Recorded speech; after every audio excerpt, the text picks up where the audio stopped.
Don't forget, you can find new episodes of Heaven's Gate 1 week early and ad-free on Stitcher Premium. Go to Stitcher.com/premium and use promo code GATE. A score of persons from a small Oregon town have disappeared. It's a mystery whether they've been taken on a so-called trip to eternity or simply been taken. Terry Drinkwater takes a look at that story. Rocket ships from outer space, Buck Rogers' fantasy, or is it? This is CBS Evening News, October 8th, 1975. If you heard Walter Cronkite and his crew deliver this, you might have been at home with your kids, maybe watching over TV dinner trays. Millions of people were. And CBS News was talking about what now? Here along the cloud-covered coast near Newport, Oregon, a mysterious couple appeared 3 weeks ago, circulating a flyer proclaiming a UFO would soon be ready to take whomever would follow them to another life, another world. They held meetings, one at this motel to recruit voyagers.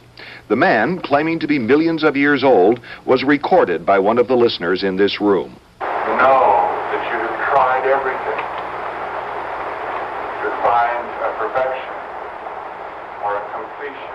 I know this is hard to hear, but it's recorded by a person in the crowd.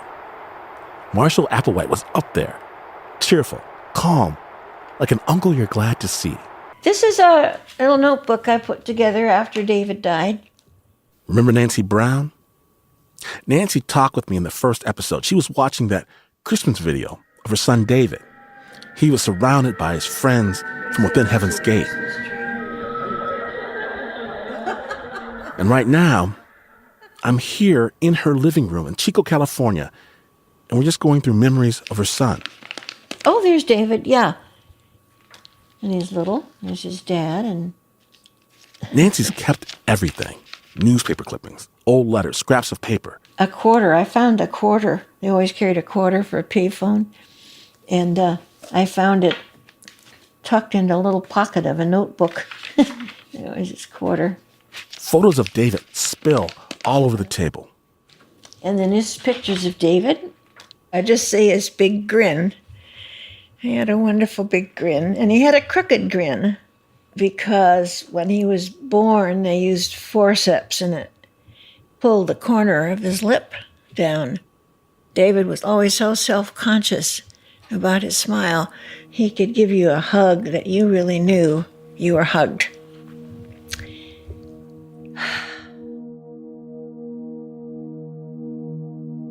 Nancy is the kindest person. She's generous and open. She even interrupted the interview to see if I needed lunch. Is that okay? It's just 12. Are you guys hungry yet? We're good. Yeah. We're good. That spirit's amazing, given how long she's lived with the pain of what happened to David. Nancy remembers the day David left so clearly. It was the summer of 1975. San Francisco's BART train was new. That was like a big deal. Oh, we're going to go on the BART train.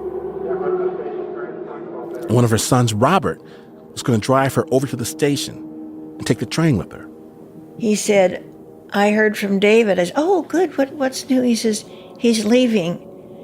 I said, what do you mean? He's going on a trip? No, he's leaving for good. He wasn't going on a trip or going to go visit someplace or go attend something. He was leaving his life behind. He told his brother, he said, I'm leaving all my things. He said, come and take anything that you want, because I'm just taking a few clothes with me, and that's it.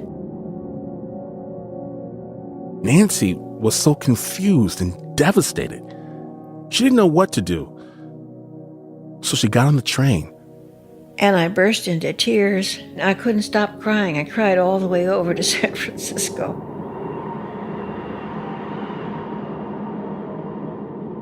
And then they came home, and Nancy scrambled to get a hold of David, but she couldn't.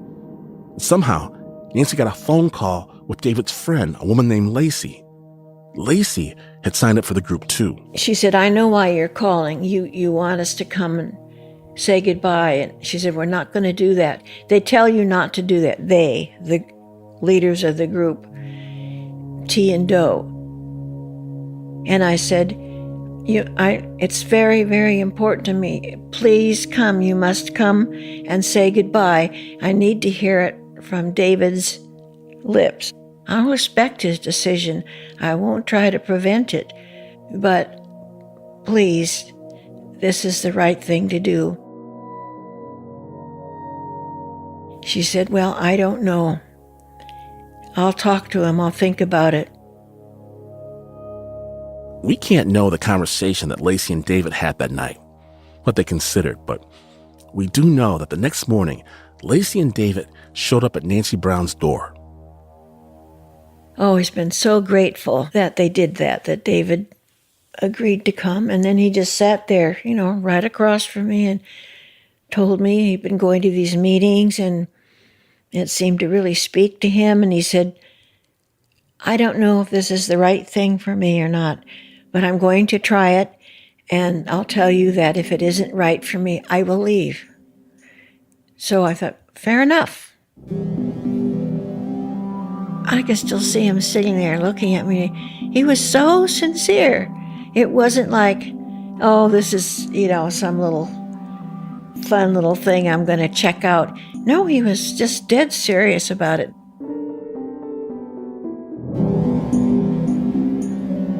At this point, what can you say? Your son is an adult. He's bursting with excitement to join this group and go on this adventure. Well, Nancy did the only thing that she knew how to do. She supported her kid. I said, did they need anything? They need any money? No, we don't want your money. I said, well, how about you're going to need to eat? She had a van and they had their sleeping bags and stuff.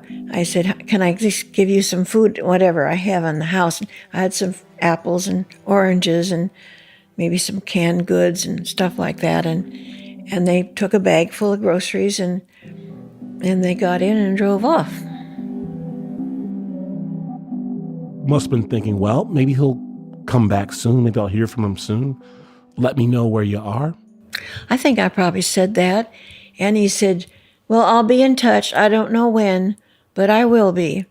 So about a week later, we got a postcard just wanting us to know. I think he sent one to his dad's house and one to me, for me and his brothers, and that they'd found the group in Southern California someplace, camping, and they joined them, and that he was fine and he was happy to be there, and that was it. And then we didn't hear anything again for like 6 or 7 months. It was a really long time.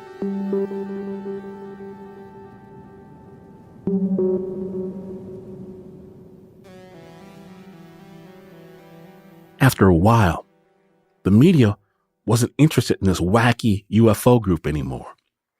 There were no more Walter Cronkite segments, no newspaper articles. There was just Nancy, left alone with her thoughts.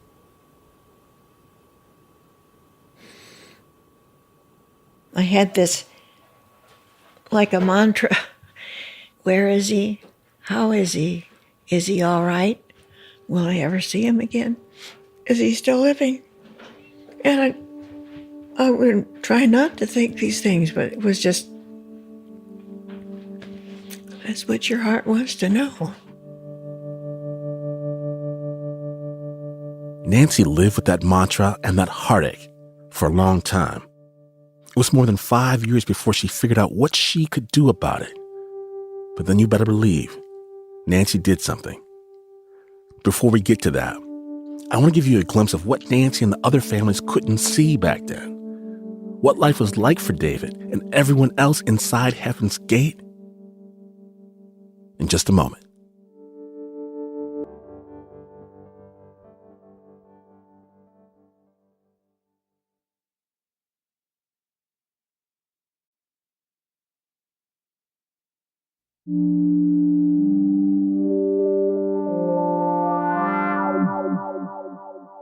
We're back. Now, I promised to peek into the world of the Heaven's Gate faithful. And here you go.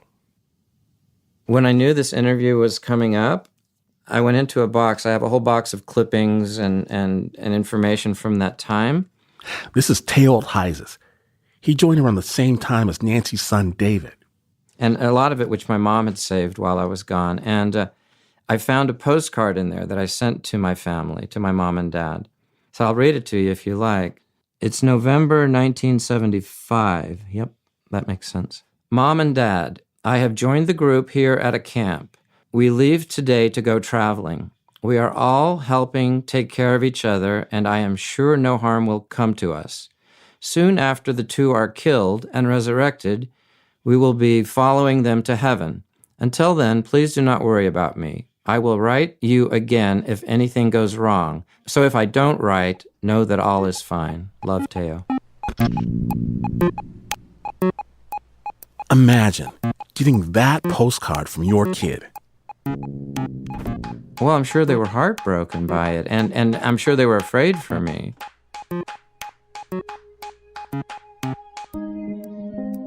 Take that feeling, the one Teo's parents had, and Nancy Brown had, and repeat it about 20 times, because that's the low estimate of how many followers joined T&Do after that big meeting in Waldport, Oregon. While parents, family, friends across the country were gripped with worry, wondering what they could possibly do, the new members of Heaven's Gate were camping.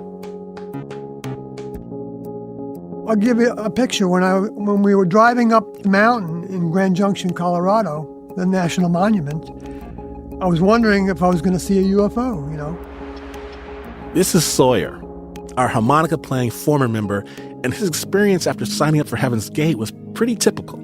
Sawyer joined in one place in Waldport, Oregon, but immediately he was given directions to meet the group far away in a beautiful natural park in western Colorado. And if he joined another time, he might have been sent to the Texas Hill Country or the Arizona desert. They were always moving, and being devoted enough to find the group was like a test. But once you did find them and you got your tent, what they gave you next was a haircut. When I got to the little camping area, they cut off my hair because I had long hair like this, and shaved my beard because that was part of the program, to not look like we looked before and not to identify with being any kind of person, in particular, and in our looks. T&Do want you to sever all the connections to your past, anything that could drag you back, including how you saw yourself. Leslie Light, she joined around the same time. I did cut my hair, and I did that just because it was a symbol of my female ego, vanity. I didn't shave my head or anything. I just cut my hair because I thought it was it was a symbol. And then the next few days were spent learning how T&Do did things. T&Do had a lot of new terminology for a lot of things. Including for you. Do would ask you to choose a name for yourself because you're here now, not out there in the world.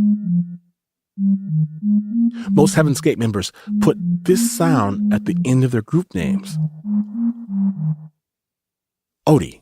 Thanks, Jim Odie. Hi, Dave Odie. There's Alex Odie, Iris Odie, Stam Odie, and Lodi. There's Odie, Golden Odie. We call him Tall Odie because he's a little taller than Lagodi. Odie sounds like a combination of Do and T, kind of. And also, Odie was meant like a contraction of God. And the letter Y is meant as a diminutive, like reminding you that you are a child, because there is so much to learn before your graduation into the stars. T&Do named everything with the heavens in mind. So a vehicle was a human body. They set up their camp like a space station, and you were kind of training to be an astronaut. The house was called a craft, like a spacecraft. The kitchen was called the Nutrilab, as in nutrition lab. And also, right away, you were given a check partner. We were all with a partner. This is Teo again. Everybody was partnered. It's kind of like what the Mormons, the LDS, do when they set out on their missions. You're paired with another group member to keep yourself from doing anything too human. T&Do were each other's check partners, and they'd assign you one. The one who I was with the most in the first part was Nancy Brown's son. Leslie Light says her check partner was like a test in of himself. They paired you up with somebody that you would least likely want to be paired up with. They put me with this crazy guy who was kind of a street guy. So, day-to-day life in the group? Get your body/vehicle up and at 'em. Roll up the sleeping bag.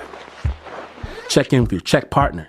You know, every once in a while, you get into arguments. And you hit the road. Our day-to-day life was traveling. The group splits up into pairs and begins spreading the word, searching for new followers. They're nomads.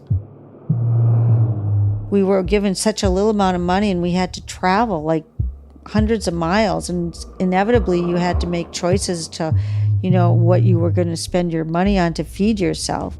The kind of wild, exciting days on the road where we, you know, I remember at a certain point we were driving an old school bus. Somebody had joined the group who had a converted school bus with 2 cast iron wood stoves in it. And I was like isolated with this guy because when we were traveling, you know, you had to be with your partner to get through. And I do remember someone said, you know, could I please try to have another person? This isn't working out. That's the gig. Rise and shine. Clean up the campsite. Say good morning to your check partner. I remember Erica's partner. He was a skank, I thought. And hit the road. Unless the group is together, has met up at a campsite somewhere for a while. In which case, T and Do hold court and teach. Meditation, it offers a chance for you to get your vibrations higher. They call themselves a class, and they mean that. They teach for hours at a time. We want your mind totally on your meditation. There are roughly 125 recorded hours of these sessions, and they're the only known recordings of T's voice. We have to do it in our group. You have to do it in yours. We have to do it again. It's going to have to get more and more of your time in meditation. But trust me when I say, beyond the sound quality, these are not easy listening. They're Bonnie Lou and Herf tossing out new agey phrases, rambling, talking about the ultimate goal, how to get to the next level. We're trying to teach you how to prepare yourself to communicate, because you're not going to have a bunch of chatterboxes in the next level. The way they described it is talking about the next level is like talking to a dog. You know, he might understand Alpo, but, you know, it's like woof, woof, woof. And so they said in a way it was impossible to talk about what it would be like on the next level because we couldn't really understand it with our human minds. And another thing that can be hard for us to understand from outside the class, from having never sat at the feet of T and Do, is that the two of them didn't see themselves as equals. T was above Do. Do looked to her as his older member, as wiser than him. You can hear it in the tapes. I don't trust my connection with the next level. How can you trust yours? I'm not convinced that I listen to the right voice at all until I take it to T. Do you follow that? But so don't listen to voices. See, Do says don't listen to the voices in your head unless T tells you to. You think of Heaven's Gate, and if you picture anyone, you see Do, Marshall Herf Applewhite with that white hair and spacey eyes, but maybe you should also try to imagine T. Bonnie Lou Nettles, off camera, unseen, but in many ways, the real leader. She is the more important of the two of them. This is Ben Zeller again, our scholar. And he says former members told him over and over that T had an aura. When you were around her, you felt as if you were in the presence of a spiritual battery, that there was someone emanating energy. She is the battery. She has the sort of the spiritual energy which drives the group. To extend that metaphor, Applewhite, he's the wiring. You know, he's the light bulbs. He's the stuff that makes it glow. But without the battery, the flashlight doesn't work. And I wish I could understand this presence that T supposedly had, because I can't see it in the pictures. And you can't really hear it in these tapes, but listening to them, you just feel like T and Do knew where they wanted to go, but not how to get there, or even how to explain it. Lift your eyes up. No, you close your eyes. Imagine You concentrate. That's right. Okay. Concentrate on that spot right in here. If you're having trouble meditating, take your thumb and press it like that. Okay? And that'll help you meditate. Okay? This is a program. Anytime you need to relax. Well, give them one for when they're too relaxed. Only you can work it in reverse. One exercise was they brought in some tuning forks. You hit it and you get the A tone, actually. They said that we needed to learn to tune into that tone.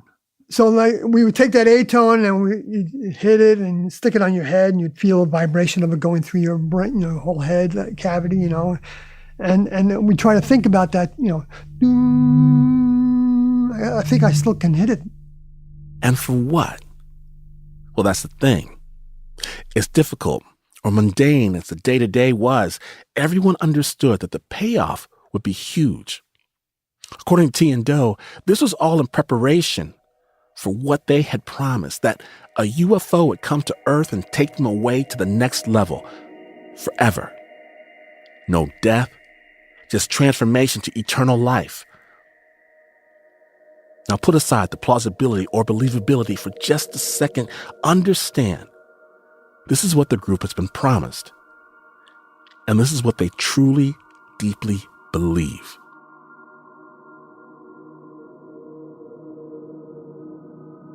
T and Do were always pressed by some of the students for when they would leave. And T and Do would always say, it could be months. And they were constantly asked, can you be more specific, blah, blah, blah. And at one point, I think T said 5 years, not more than 5 years. And so then at 5 years, T felt like she had instructions to prepare to leave. And so we were still camping at that point at Cave Without a Name, which was a tourist site in Boerne, Texas. So we all prepared to stay up all night, if necessary, to wait for the spacecraft. And the spacecraft didn't come. I later learned from Do that T felt like she had egg on her face for scheduling that, but she never explained it to us, why it didn't happen. Imagine being in the position of T here. 5 years of camping and teaching and promising, and these true believers. Now they're standing around saying, where's the UFO? And every day and week and month without the UFO coming to get them is another day and week and month that T's role as the great prophet is vulnerable. And the way the story was told to me is they became so disheartened, the two did, they said, you know what, maybe we've got this all wrong. Maybe we're not who we think we are.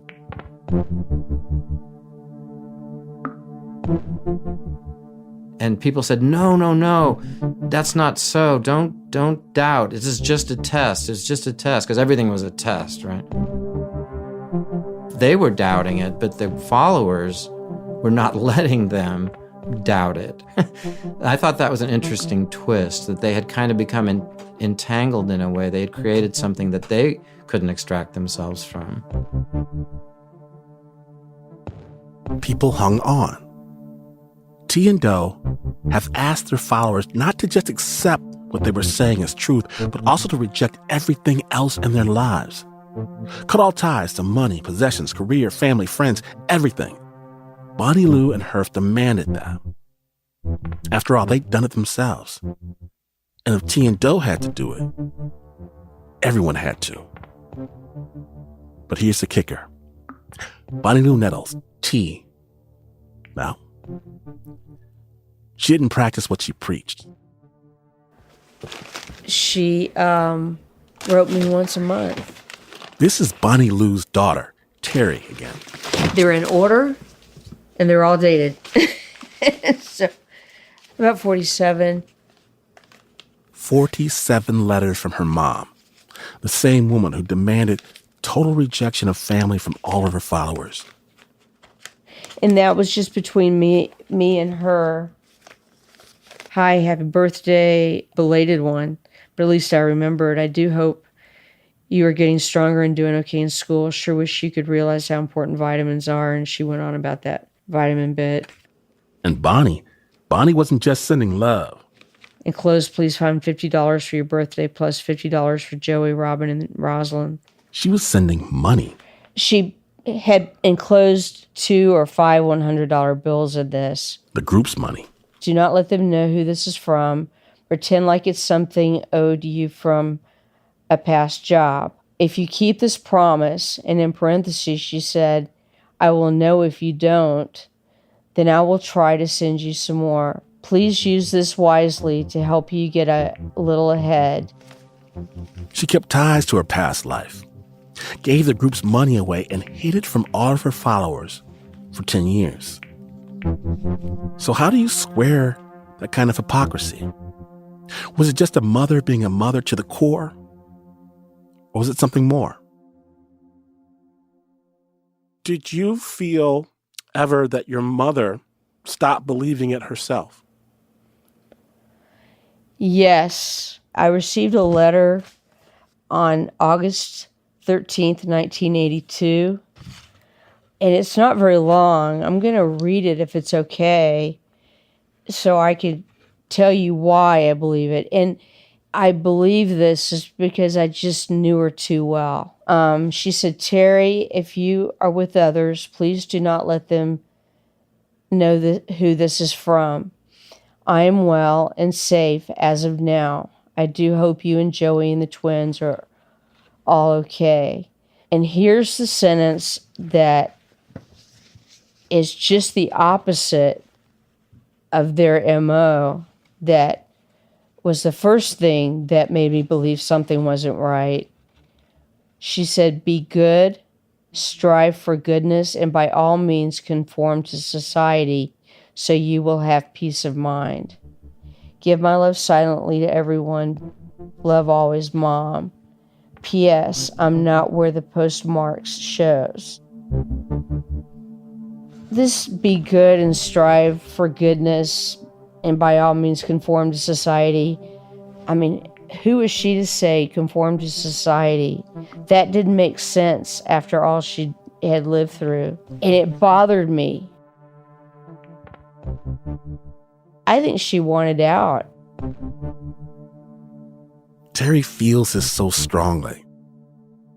I think she realized that she had gotten herself into something. Not one thing that they were doing had come true. Things like, them dying and being resurrected, that never happened. And it was never going to. And I wish I could say there was any other sign from T that she was harboring doubts. But the only evidence anyone can find that she felt this way is this phrase in this letter: by all means, conform to society. That's a big deal. But it's isolated. T never wrote that to anyone else that we know of, and she certainly didn't conform to society herself. Yes, Bonnie Lou Nettles broke her own rules to connect with her daughter, and to send her money, and to stay connected with the human world outside of Heaven's Gate. But she also chose to stay inside her group and lead it for the rest of her life. Coming up, Nancy Brown realizes what she can do to find her son and help all the families like hers. Just wait.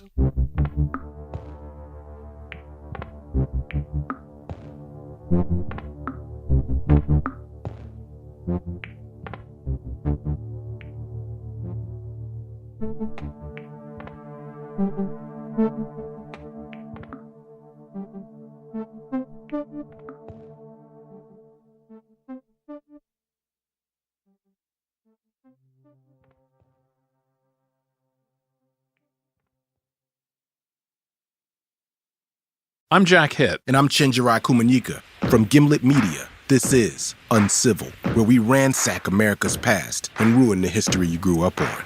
We'll bring you stories of espionage. You had to be a spy to be black and to survive. Con artists. He produced $15 million of fake money. Betrayal. I feel like someone has put a dagger through my heart.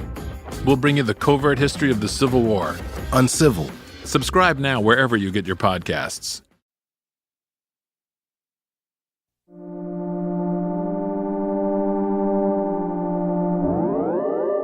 We're back. While one mother, Bonnie Lou Nettles, was on the inside reaching out, another mother, Nancy Brown, was on the outside wanting in. She needed to know where her son David was. One day at work, out of nowhere, I just started to cry. And when I got home that evening, I went and sat by a window facing the creek and to meditate, just to settle myself inside. And I just felt so hopeless, like, nobody really knows what that's like. And then this little flash popped inside my brain, said, oh yes, there are people who know what you're experiencing. Because they're experiencing it too. And those are the parents, siblings, children of other members of the group.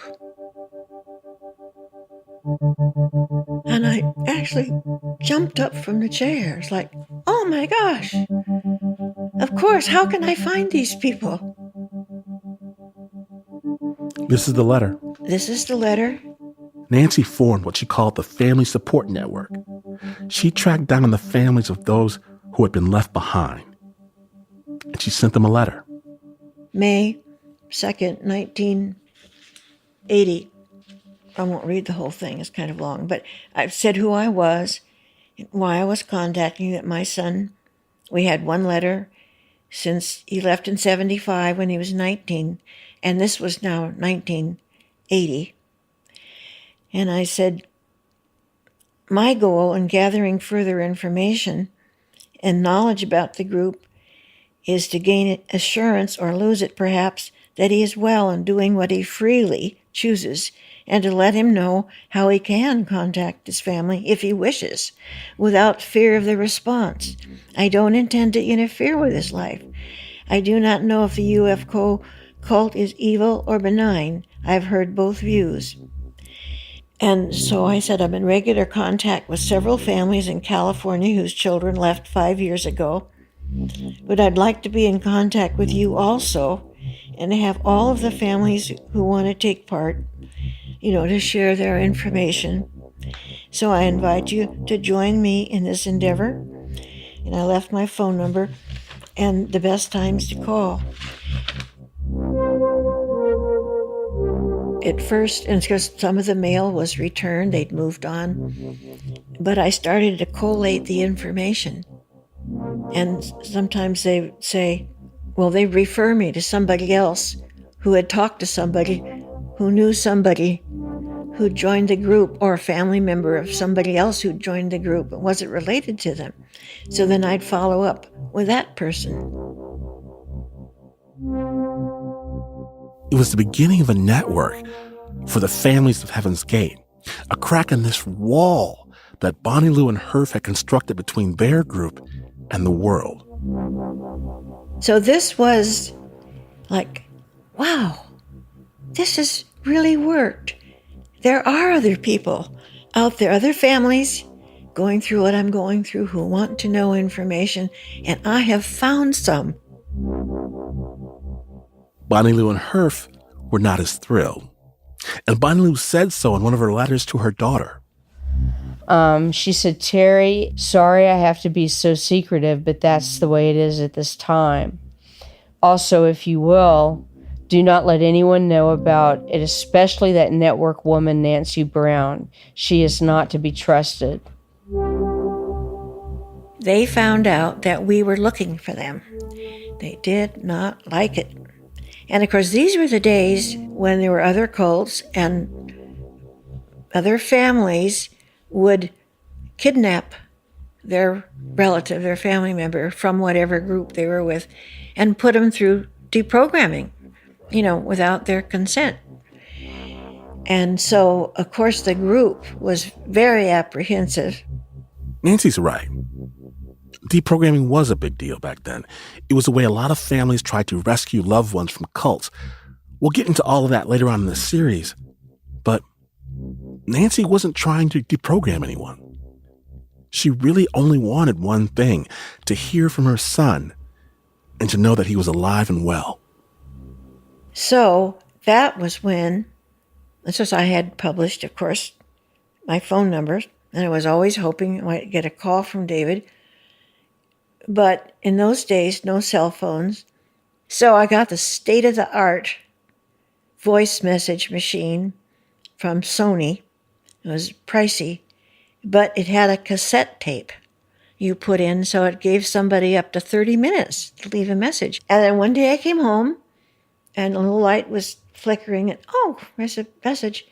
And it says, "Hello, this is your son, David." If you want to know how you can help these parents who want to hear from someone on the trip, if you would print in your newsletter the names of those parents who will promise not to kidnap their family members or keep them from doing what they want to do, I'll promise you that most of these parents will hear from their loved ones pretty quickly. Yeah, that's it. Yep, that's the call. When you heard his voice for the first time in several years, what did you feel like? It was wonderful because, that's David, that he's alive, he sounds well. So we sort of had accomplished our goal. The newsletter prompted similar phone calls, including one to Terry Nettles from her mom, Bonnie Lou. It was the first time they'd spoken in years. I got an actual phone call as a result of Nancy Brown's newsletter. We had a great conversation, but I never really got to find out much about her. She only wanted to talk about me. And I wanted to talk about her, and I never got to do that. This is one of their final conversations, but the letters kept coming, for a little while at least. And this letter dated April 15th, 1985. Hi, hope you are feeling better and growing stronger. Give my love to Robin, Rosalind, and Joey, and I hope they're okay also. Been busy and active. Please accept this little gift to do with as you wish. Please be mom about it. All my love, M. That was the last letter I received from her.